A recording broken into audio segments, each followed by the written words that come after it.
Historic TV Hindi में आपका स्वागत है। दोस्तों, आज की वीडियो में हम आपको बताएंगे सबसे ज्यादा खतरनाक तानाशाह कौन है, हिटलर या किम जोंग। दोस्तों, वीडियो में आगे बढ़ने से पहले आप हमारे चैनल को सब्सक्राइब करें, लाइक करें और बेल आइकन को प्रेस करें, जिससे कि हमारे द्वारा बनाई गई महत्वपूर्ण वीडियो की जानकारी आपको सबसे पहले और आसानी से मिल सके। दोस्तों, अगर आप हमारा वीडियो फेसबुक पर देख रहे हैं तो हमारे पेज को अवश्य लाइक करें। तो चलिए दोस्तों, जानते हैं। दुनिया के इतिहास पर एक नज़र डालें तो ऐसे कई उदाहरण मिल जाएंगे जिनमें सरकारों के रूप में तानाशाहों ने देश पर राज किया। इन तानाशाहों ने अपने ही देश में अपने ही लोगों का खून बहाया। आज हम आपको ऐसे ही खूंखार तानाशाहों के बारे में बताने जा रहे हैं। चलिए जानते हैं कि किस तानाशाह के राज में कितनी हत्याएं हुई। ये आंकड़े सक्रिय तौर पर सैन्य बल द्वारा की गई हत्या और राष्ट्रीय नीतियों के चलते होने वाली मौत पर आधारित हैं। तो चलिए दोस्तों, सबसे पहले बात करते हैं माओ त्से तुंग की। माओ त्से तुंग को चीन का क्रांतिकारी और राजनीतिक विचारधारा वाला इंसान माना जाता है, जो कम्युनिस्ट पार्टी के नेता थे। इनके नेतृत्व में चीन की क्रांति को सफलता मिली थी। माओ के राज में 1946 से लेकर 1976 तक 31,99,08,894 लोगों की मौत हुई थी, जिसके पीछे का कारण अमानवीय आर्थिक नीतियां जैसे ग्रेट लीप फॉरवर्ड, जबरन मजदूरी, हिंसक तरीकों का इस्तेमाल कर सांस्कृतिक क्रांति कराना, भूमि सुधार के माध्यम से किसी एक वर्ग का विनाश करना शामिल है। इन नीतियों का विरोध करने वालों का खूब खून बहाया गया था।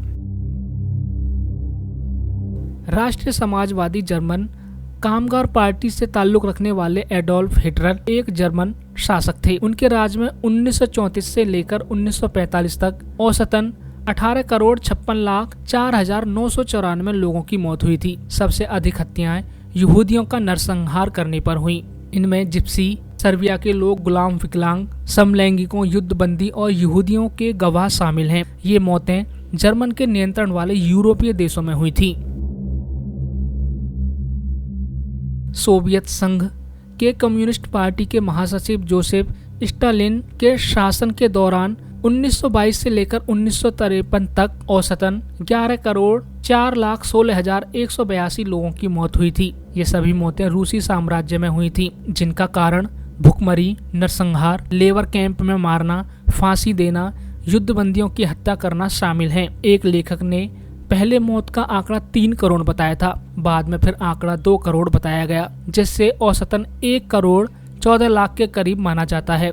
अमेरिकी लेखक टिमोथी स्नाइडर ने साल 2011 में कहा था कि स्टालिन के राज में औसतन 60 लाख से 90 लाख लोगों को मारा गया था।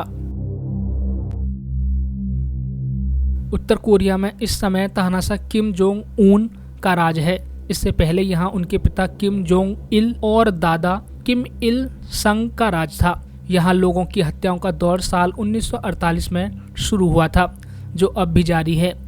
अभी तक औसतन 1,57,06,388 लोगों की मौत हुई है। यहाँ सरकार के खिलाफ बोलने पर लोगों को यातना शिविरों में डाल दिया जाता है, उनसे गुलामी करवाई जाती है, यातनाएं दी जाती हैं, भूखा रखा जाता है और गोली मार दी जाती है, जहरीली गैस से मारा जाता है और इंसानों के शरीर पर तरह तरह के प्रयोग किए जाते हैं।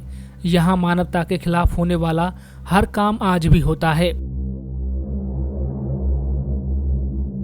अफ्रीकी देश सूडान के पूर्व राष्ट्रपति ओमर अल बशीर के शासनकाल में साल 1989 से लेकर 2019 के कार्यकाल के दौरान औसतन 1,63,09,936 लोगों की मौत हुई है। इसमें से 10 से 20 लाख मौतें दूसरे सूडान गृह युद्ध में हुई हैं। वहीं 63,000 से 5,30,000 डारफर नरसंहार में हुई हैं।